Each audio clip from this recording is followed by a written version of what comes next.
Hey there! I know it's been a while since you've seen my face on video, and I know you're not supposed to do things during Mercury retrograde, but here we are. I'm an astrologer and I don't listen to my own advice. So, just, I know I'm late on a bunch of these transits that are going on, but I feel like I just keep seeing people that are super overwhelmed, and I know I for sure was, and man, it just kind of was a sledgehammer with Mercury retrograde coming in. I don't know if it was the aspects going on during that time, but a lot of people that I talk to are just kind of feeling like we just got hit with this whirlwind and we're kind of spun out and not knowing which direction really to go. And I think there's, there's not just Mercury retrograde right now, which just about everyone knows about.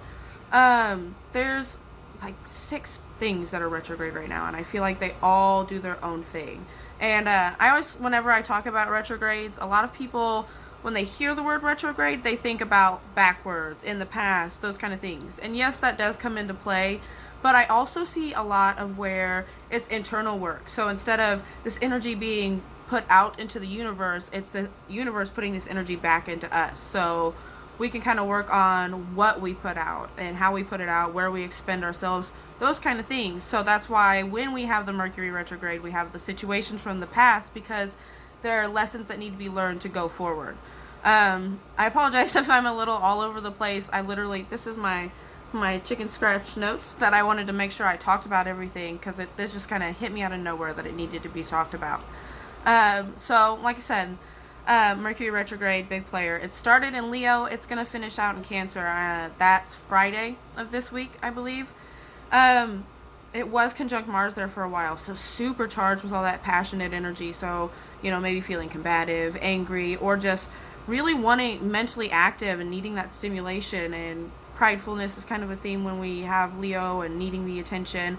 And it's moving back to where it's going to be closer to the sun. So here's where, I always try to be honest with Mercury retrograde. You do run into conflict and disagreements, and there's a lot of factors in that here with this. And when it comes to Mercury meeting the sun, we kind of see a tendency to be arrogant, to feel like we're super smart, or other people being that way, and that being irksome, and feeling like people are just kind of being know-it-alls and being abrasive about it. And with the other things in play, like Neptune retrograde and Saturn and Pluto in Capricorn, with that Chiron in Aries, there's a lot of authority and disillusion and kind of misunderstanding at play here. So where we may have the tendency to bark back, it might be, as always in a Mercury retrograde, wise to take a second and think. So the next retrograde I wanted to talk about is Jupiter retrograde, which when I look up articles, I see the thing that says stalled growth.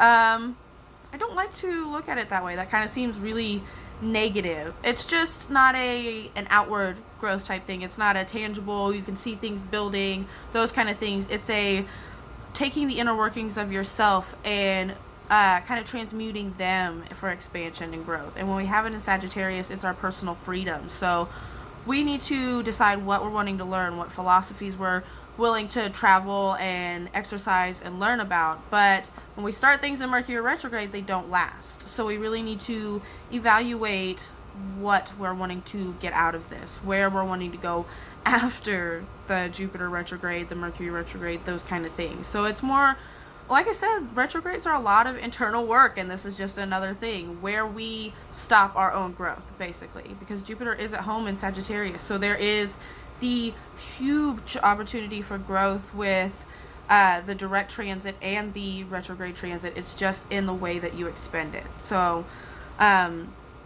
it's square Neptune, so there again you have the disillusionment, the your own reality. And it sounds so bad when I say that, because people hear your own reality and they think, oh, well, you're just or you're delusional or whatever. It's not anything like that. So like, it's kind of like the picture of 2 people standing on the side of a number. One person sees 6 and the other sees 9. It's not wrong to either person. It's just a different way of viewing things. And I kind of like to talk about Neptune like the ocean. So when you're above the surface, all you can see for the most part is the top of the ocean, the surface. You can't see all that is beneath. And it's the same way from the other end. When you are underneath the surface of the ocean, it's hard to see what's up top. You have no idea, and it looks different. So you can be in the same place and just on different sides of things. And so with all these retrogrades, Neptune hits a bunch of them. So that's where we have to be considerate of others' viewpoints and get away from ourselves and our own authorities and egos and those kind of things to consider that this person may not be wrong, they just might not see it like we do. And maybe if it means that much to us, we need to help them to see it like we do. When I was looking at this, I also saw that this Jupiter retrograde is trine Juno. So Juno is the marriage asteroid. And kind of when I was looking at these transits and stuff, there's a lot of stuff where Juno is involved, Venus is involved, and it kind of made me think of, relationships that come into question during Mercury retrogrades. A lot of us find our relationships shaken up. And when a relationship can make it through a huge set of transits, by the way, also eclipse season like this, it takes some soul connecting. It takes some deep down knowing who you are with. But there's a lot of opportunity to grow through that. Once you know who you're with, know their potential, know their abilities, you guys can work and truly cultivate what may have been missed before without this to bring you guys into searching deeper into each other and understanding each other. Because these retrogrades taking the time to understand the person on the other end, because a lot of the energy is focused inward. So the next two I wanted to talk about are Saturn and Pluto, which are both retrograde in Capricorn, and that's why I want to talk about them together, because they're pretty close. They're in a loose conjunction. They might lose that pretty soon. They're both opposite the Sun.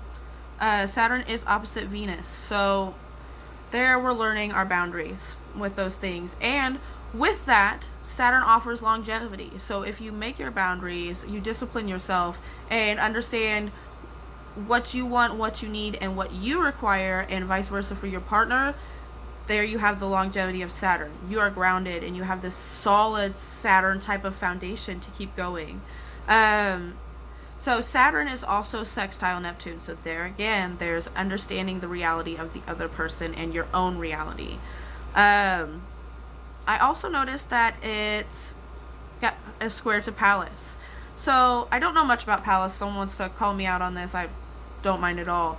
But from what I've read, it's about patterns. And when I see Saturn square that asteroid, it makes me wonder if there's something about tough lessons and these recurrent lessons, the patterns that keep coming up. There's something that there's got to be learned there for the pattern to stop. And that's why it's a square, because you feel like you're stuck in this thing, but it's because you haven't kept going. You haven't learned the lesson, those kind of things. So here, I know I've talked about it a lot, I arrive at the Neptune that's kind of playing with all of this. It's retrograde in Pisces right now. It's trine the Sun and Venus. It's sextile Pluto. So it's got its fingers in a lot of this stuff right now. So that's where we need to, while we're also soul searching and doing this inner work and this soul diving, which can be seen a lot with the Neptune activity, because we can be daydreaming, we can be lost in our own worlds, just kind of exploring somewhere that's not here in this present moment type of thing. When we see that, we also have to realize that other people are like that, and it can be so frustrating when you feel like you're trying to get to someone and they just don't get it and they don't understand. And Neptune is a good thing. It's heightened reality, or heightened intuition, I mean. So the feelings, especially with all this Cancer energy, we really need to work on what we feel and our intuition, and be willing to work with that and understand where intuition and logic meet, because the universe does send us messages. There is going to be tough things that come up in these transits. I know a lot of us are already feeling it. We still also have Chiron retrograde in Aries. When I was in between Pluto retrograde in Capricorn and Chiron in retrograde in Aries, I got a little ping about lessons of self-acceptance, because there's going to be a lot of setting boundaries and people seeing you in their own Neptunian way, and maybe not the way that you try to present yourself. And that's where you, with this Chiron Aries, have to accept your wounds of who you are, because Aries is I am. So you have to understand that people may not see you for what you see you as, but you have to know who you are, type of thing. And there's also a trine to Juno there, so maybe in knowing who you are and what your partner thinks about you and knowing where those things meet and differ is another way of accepting yourself and growing with that relationship again. On the other side of this, while all of this is going on, we also have the full moon and lunar eclipse in Capricorn on Tuesday. I haven't fully done research on that. I think I might do another video when that day comes. But it's going to fall opposite Pluto or opposite the sun and conjunct Pluto. So there's some power there. I've seen a lot of astrologers talking about how it's going to be with the setting boundaries, the social construct, who you are, your own personal authority, that kind of thing. So it's a huge kind of transit that we've got going on right now. Thank you again for listening. Please feel free to message me if you have questions. And again, take care of yourselves and each other.